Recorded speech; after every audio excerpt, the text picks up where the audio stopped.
Hello students, welcome to my YouTube channel. आप सभी का मेरी इस वीडियो में स्वागत है। आज हम बोर्ड एग्जाम में जो मोस्ट इम्पोर्टेंट टॉपिक है, जो बच्चे कम ही समझ पाते हैं, आज हम इसको बड़े आसानी से समझेंगे। Class +2 subject business, topic of financial market and types. देखो, फाइनेंशियल का मीनिंग हम जान चुके हैं, जो पैसे से होता है, और मार्केट का मतलब बाजार। एक ऐसा बाजार जहां पैसे की उठापटक होती है, वो थोड़े टाइम के लिए होती है या ज्यादा टाइम के लिए होती है, और उससे कितने प्रकार हैं, यानी वही लॉन्ग टर्म के लिए या शॉर्ट टर्म के लिए। और एक बात और बता दूं, ये फाइनेंशियल मार्केट फाइनेंशियल सिस्टम का एक पार्ट होता है। और फाइनेंशियल सिस्टम क्या होता है? किसी भी देश की वह स्थिति जो उस देश की दूसरी कंट्रियों के प्रति अपनी ग्रोथ रेट दर्शाती है, उसको बोलते हैं फाइनेंशियल सिस्टम, कि इस देश का फाइनेंशियल सिस्टम अच्छे से है। अब इसके 3 पार्ट थे: फाइनेंशियल मार्केट, फाइनेंशियल इंस्टीट्यूशन और फाइनेंशियल सिक्योरिटीज। इनको हम देखेंगे वन बाय वन करके। हमें आज फाइनेंशियल मार्केट का मीनिंग और उसकी टाइप्स देखनी है, कौन कौन सी है। मीनिंग ऑफ फाइनेंशियल मार्केट, भाई धन का आना जाना, यही इसका एक देसी भाषा मीनिंग है, लेकिन बुक्स में क्या है? It refers to that market which create and exchange financial assets. मतलब इसका अभिप्राय उस बाजार से है जो वित्तीय संपत्तियों को उत्पन्न तथा विनिमय करता है। एक नया वर्ड इसमें, एक्सचेंज और क्रिएट मतलब उत्पन्न करना। इसका अभिप्राय उस बाजार से है जो वित्तीय संपत्तियों को उत्पन्न विनिमय करता है। अब हम दोनों वर्डों को देखते हैं। फाइनेंशियल एसेट्स क्या है और एक्सचेंज क्या है? फाइनेंशियल एसेट्स का मतलब है it refers to the financial instruments और सिक्योरिटी। ये इंस्ट्रूमेंट्स भी बोल सकते हैं इसको, और सिक्योरिटी। देखो भाई, अगर तुम कहीं पैसा लगा रहे हो तो तुम्हें सिक्योरिटी जरूर देगा सरकार या कोई कंपनी, उसको बोलते हैं सिक्योरिटी, सुरक्षा। अब इसमें वो कौन कौन से एग्जांपल हो सकते हैं? जैसे कि अगर आप किसी कंपनी का शेयर खरीदते हो, अगर वो भाग जाए तो क्या उसकी सिक्योरिटी है? नहीं। तो इसलिए सरकार ने या इसलिए कंपनी ने सभी जनता को ये आश्वासन दे रखा है, आप अगर हमारी कंपनी के शेयर खरीदोगे तो हम आपको सिक्योरिटी देंगे। वही हमारी फाइनेंशियल एसेट्स होती हैं। जो शेयर खरीदा और बेचा जाता है, जो डिबेंचर खरीदा और बेचा जाता है, ट्रेजरी बिल जो खरीदा और बेचा जाता है, कॉमर्शियल पेपर एक्सेट्रा, ये सारी हमारी फाइनेंशियल एसेट्स होती हैं जो किसी व्यक्ति को बेची और उसे खरीदी जाती हैं। और एक्सचेंज का मतलब क्या है? इन चीजों का हम सेल और परचेज करते हैं। अगर हम शेयर को खरीदते हैं या शेयर को बेचते हैं, उसको बोलते हैं एक्सचेंज। अगर हमें मार्कर चाहिए तो इसके बदले हमें पैसे देने होंगे। अगर हमें गेहूं खाने के लिए चाहिए तो इसके बदले पैसे देने होंगे। इसी तरह अगर हमें शेयर खरीदना है तो इसके बदले पैसे देना, ये क्या कहलाता है? एक्सचेंज। आई होप कि आपको फाइनेंशियल मार्केट का मीनिंग क्लियर है।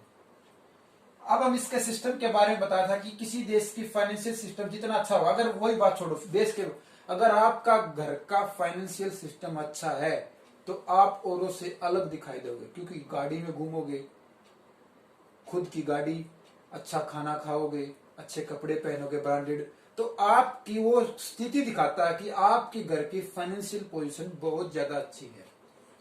इसी तरह देश की बात आएगी तो फिर फाइनेंशियल मार्केट, फाइनेंशियल इंस्टीट्यूशन और फाइनेंशियल सिक्योरिटी। फाइनेंशियल मार्केट 2 तरह से हो सकती है कि धन का आना जाना। भाई कोई व्यक्ति सोचता है कि मैं थोड़े टाइम के लिए धन को लगाऊं, कोई व्यक्ति सोचता है कि मैं अपने धन को लंबे समय के लिए लगाऊं। इसलिए इसको 2 पार्टों में डिवाइड किया गया, मनी मार्केट और कैपिटल मार्केट। मनी मार्केट और कैपिटल मार्केट।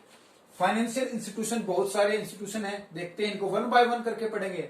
आज सिर्फ हम फाइनेंशियल मार्केट के कुछ पार्ट्स देखेंगे कि कौन कौन से हैं। और फाइनेंशियल सिक्योरिटी, जैसे कि मैंने बताया, अगर कोई आप धन किसी कंपनी में लगाते हैं तो आपको वो सिक्योरिटी देगा।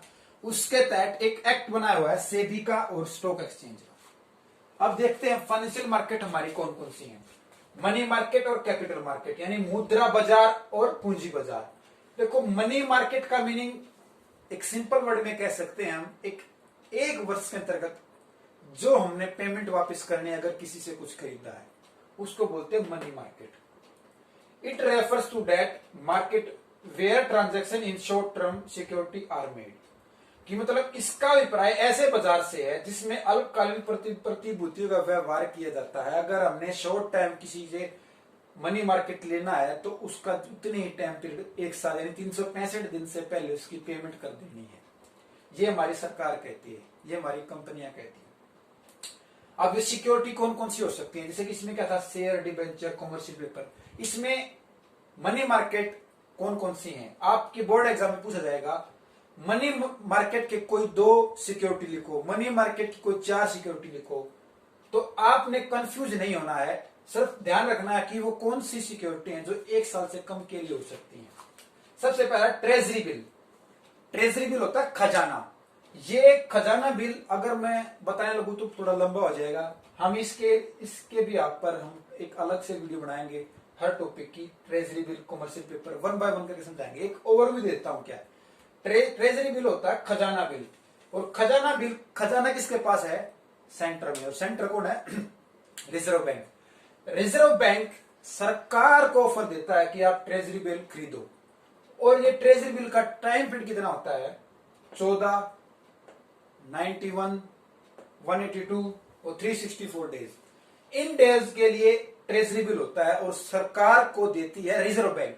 और कितने की पेमेंट के लिए होता है, ये 25,000 मिनिमम पेमेंट इसकी होती है। इसका 1 साल से कम का पीरियड होगा, उसको बोलते हैं ट्रेजरी बिल। सेकंड है कमर्शियल पेपर। अब कमर्शियल पेपर भी एक ऐसा पेपर है जो 15 दिन से लेकर पूरे 12 महीने, वही 1 साल के लिए ये भी होता है हमारा कमर्शियल पेपर। कॉल मनी, जैसे कि नाम से पता लगता है, अगर किसी को कॉल करते हैं तो वो तो है ना कि पूरे साल चलेगी। हो सकता है 1 दिन, 2 दिन, 4 दिन, 5 दिन, 10 दिन, 15 दिन। तो इसके लिए भी पीरियड है 1 दिन से लेकर 15 दिन तक। फिर हमारा सर्टिफिकेट डिपॉजिट, कि अगर किसी को सर्टिफिकेट देना है, वाणिज्य बिल, अगर कोई बिजनेस खोलना चाहती है तो उसके प्रति भी एक सर्टिफिकेट डिपॉजिट मिलता है। वो भी हमारा 91 दिन से लेकर 1 साल तक होता है। और लास्ट है कमर्शियल बिल, ये भी हमारा 90 दिन के लिए होता है। अब इनको हम 1 बाय 1 करके जानेंगे इनका मीनिंग क्या है। लेकिन मैं आपको ये बताने की कोशिश कर रहा हूं कि अगर आपका 2 नंबर का क्वेश्चन आता है, मनी मार्केट के कोई 4 इंस्ट्रूमेंट या फिर 4 सिक्योरिटी लिखो, तो आपको ये बात ध्यान रखनी है, treasury bill, commercial paper, call money, certificate deposit और कमर्शियल बिल। आपका ये पीछा नेट तक नहीं छोड़ेंगे।